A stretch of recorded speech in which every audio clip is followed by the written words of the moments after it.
Hello students, मैं doctor Sangeeta Mathur, associate professor political science, LBS government college Kotputli.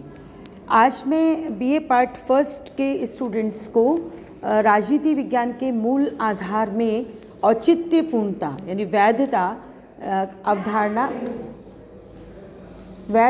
अवधारणा के बारे में पढ़ाऊंगी। और उसको हम लोग जो स्टार्ट करना चाहते हैं वो है क्रूड अल्फ्रेड के उससे डेफिनेशन से कि वो किस तरीके से औचित्यपूर्णता या वैधता को जानते हैं, समझते हैं और समझाने का प्रयास कर रहे हैं। जैसे हम डेफिनेशन को देखें तो उसमें हम देख सकते हैं कि औचित्यपूर्णता के बारे में अल्फ्रेड कह रहे हैं कि औचित्यपूर्णता की व्याख्या शासकों एवं शासितों के बीच एक लाभपूर्ण लेन देन यानी सौदे या समझौते के अर्थ में की गई है।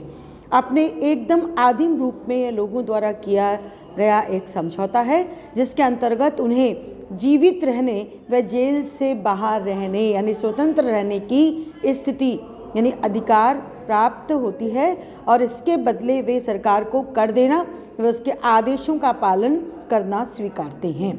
यहाँ पर हम इस डेफिनेशन के साथ थोड़ा आगे बढ़ें तो हम देखना चाहेंगे कि औचित्यपूर्णता का अर्थ और परिभाषा हम किस तरीके से देख सकते हैं। What is the meaning and definition of legitimacy. यहाँ पर हम इसको समझेंगे वो इस प्रकार है कि अंग्रेजी भाषा के शब्द लेजिटिमेसी की उत्पत्ति लैटिन भाषा के शब्द लेजिटिमस से हुई है। अंग्रेजी भाषा के लेजिटिमेसी शब्द का सामान्य अर्थ है कानून की दृष्टि से औचित्यपूर्ण होना, किंतु राजनीति विज्ञान की एक अवधारणा के रूप में लेजिटिमेसी अथवा औचित्यपूर्णता या वैधता का संबंध मात्र कानून से नहीं है अपितु शासन एवं शासित के ऐसे मूल्यों एवं विश्वास से भी है जो शासन को न्यायसंगत बनाते हैं। राजनीति विज्ञान में औचित्यपूर्णता की अवधारणा अत्यंत प्राचीन है। प्लेटो ने राजसत्ता एवं शासन की औचित्यपूर्णता न्याय भावना के आधार पर स्वीकारी है और अरस्तु ने इसकी औचित्यपूर्णता कानून के शासन में स्वीकारी है। मध्य युग में जब कट्टर पोपवादी विचारधारा ने राजसत्ता के औचित्य को चुनौती दी तब संत एक्विनास ने राजसत्ता के औचित्य का समर्थन बौद्धिक यानी अरस्तुवादी तथा धर्मशास्त्रीय आधारों पर प्रस्तुत की, किंतु मार्सिलियो ऑफ पैडुआ ने राजसत्ता का औचित्य धर्मशास्त्रीय तर्कों के स्थान पर कानूनी आधारों पर स्वीकारा। आधुनिक युग के प्रारंभ में मैकियावेली ने राजसत्ता का औचित्य मानव की निम्न यानी अनैतिक मनोवृत्तियों में ढूंढा। समझौतावादी विचारकों यानी हॉब्स लॉक रूसो ने राजसत्ता का औचित्य शासक व शासित पक्षों के बीच हुए समझौते को बताया। उनका मत था कि शासक पक्ष तथा शासित पक्ष को आपसी सहमति ही राजसत्ता को औचित्य प्रदान करती है। वस्तुतः लॉक ने ऐसी राजसत्ता को औचित्यपूर्ण माना है जिसकी शासन शक्ति व्यक्ति के प्राकृतिक अधिकारों एवं विधि के शासन से प्रतिबंधित हो। रूसो ने सामान्य इच्छा की धारणा के रूप में राजसत्ता के औचित्य को प्रस्तुत किया है। हीगल ने शाश्वत चेतना को राजसत्ता की औचित्यता का आधार बनाया है तथा टी.एच. ग्रीन ने राजसत्ता के औचित्य को व्यक्ति की नैतिक चेतना के आधार पर स्वीकारा है। इस प्रकार हम कह सकते हैं कि प्राचीन काल से आधुनिक काल तक विभिन्न विद्वानों ने आदर्शवादी अथवा यथार्थवादी ढंग से राज्य एवं राजसत्ता के औचित्य पर विचार किया है। अगर हम इसको और देखना चाहें तो हम कह सकते हैं कि यहाँ सहमति का अर्थ सर्वसम्मति अथवा पूर्ण सहमति से नहीं है अपितु शासक पक्ष के साथ शासित पक्ष के अधिकांश की सामान्य सहमति से है। यह संभव है कि किन्हीं विशिष्ट मामलों के प्रसंग में शासित पक्ष की अति छोटी संख्या द्वारा राजसत्ता का सीमित एवं मर्यादित विरोध किया जाए, किंतु इस प्रकार की असहमति के अस्तित्व को भी व्यावहारिक दृष्टि से किसी राजसत्ता की औचित्यपूर्णता की अवधारणा का ही एक अंग माना जाता है। इस प्रकार हम बहुत सारे लोगों की डेफिनेशंस को भी देख सकते हैं जिसमें डॉल्फ स्टरवर्जर के अनुसार औचित्यपूर्णता शासन की शक्ति का ऐसा आधार है जिसके अनुसार सरकार को चेतना रहती है कि उसे शासन करने का अधिकार है और उसके इस अधिकार को शासितों की स्वीकृति प्राप्त है। उसी प्रकार से कॉल जे फेडरिक के अनुसार औचित्यपूर्णता कानूनों और शासकों के न्यायसंगत होने का ऐसा प्रतीक है जो उनकी सत्ता में वृद्धि करता है। इसी प्रकार जीन ब्लोंडेल के अनुसार औचित्यपूर्णता को उस सीमा के विस्तार के रूप में परिभाषित किया जा सकता है जिस सीमा तक लोग अपने से संबंधित संगठन को बिना किसी शंका के सहज रूप में स्वीकार करते हैं।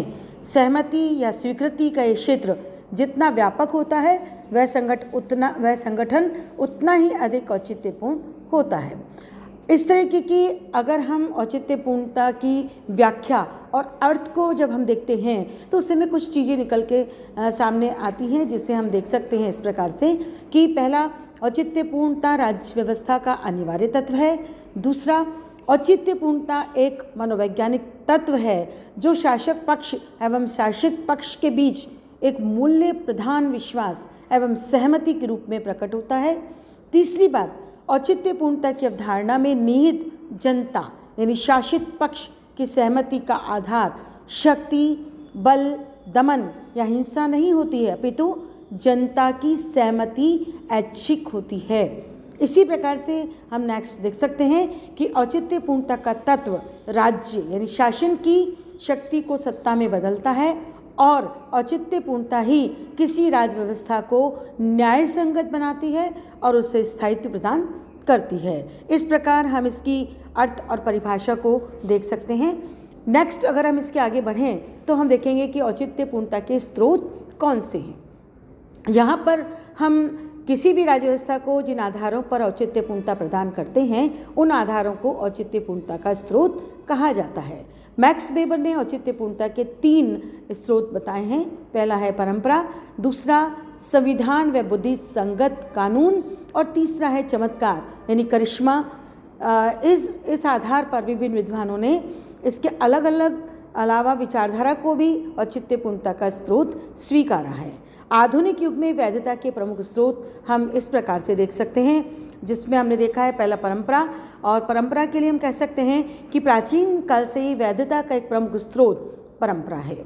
अतीत में राजतंत्र को इस परंपरागत विश्वास के आधार पर वैधता प्राप्त होती थी कि राजा ईश्वरीय शक्ति का प्रतिनिधि है, और आधुनिक काल में भी वैधता का आधार परंपरा दिखाई पड़ती है।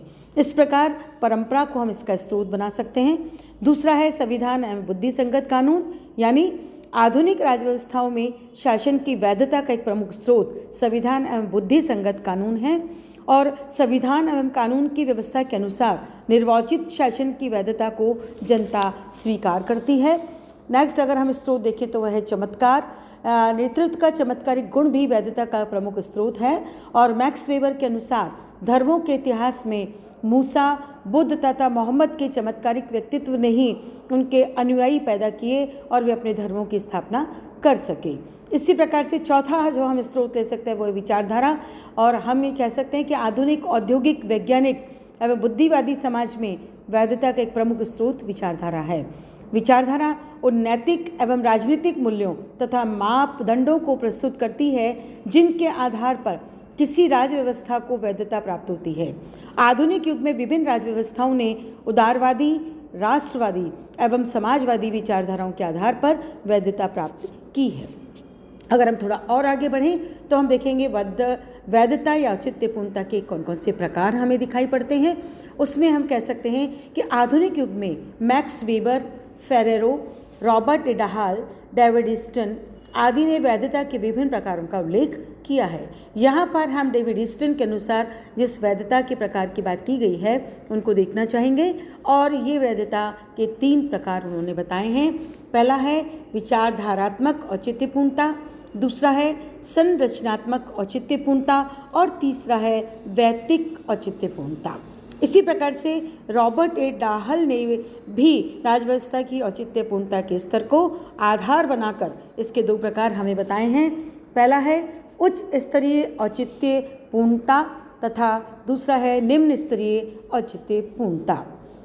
यहाँ पर हम मैक्स वेबर ने औचित्यपूर्णता के 3 स्रोतों यानी परंपरा, संविधान व बुद्धि संगत कानून तथा चमत्कार के आधार पर औचित्यपूर्णता के 3 प्रकार उन्होंने भी बताए हैं, और वो 3 प्रकार हैं। परंपरागत औचित्यपूर्णता, दूसरा है संवैधानिक व बुद्धि संगत कानूनी औचित्यपूर्णता और तीसरा है चमत्कारिक करिश्माई औचित्यपूर्णता। हम अब नेक्स्ट जो हमारा वीडियो होगा उसमें हम वैधता या औचित्यपूर्णता की प्रकृति, लक्षण या विशेषताओं को देखना चाहेंगे और थोड़ा सा हम जो प्रकार है उस पर भी अपना प्रकाश डालना चाहेंगे कि किस तरीके से वैधता के जो प्रकार हैं उनको हम और भी स्पष्ट रूप से समझ सकते हैं। इसके लिए हम कल नेक्स्ट जो वीडियो बनेगा उसमें अपना देखने का प्रयास करेंगे। धन्यवाद।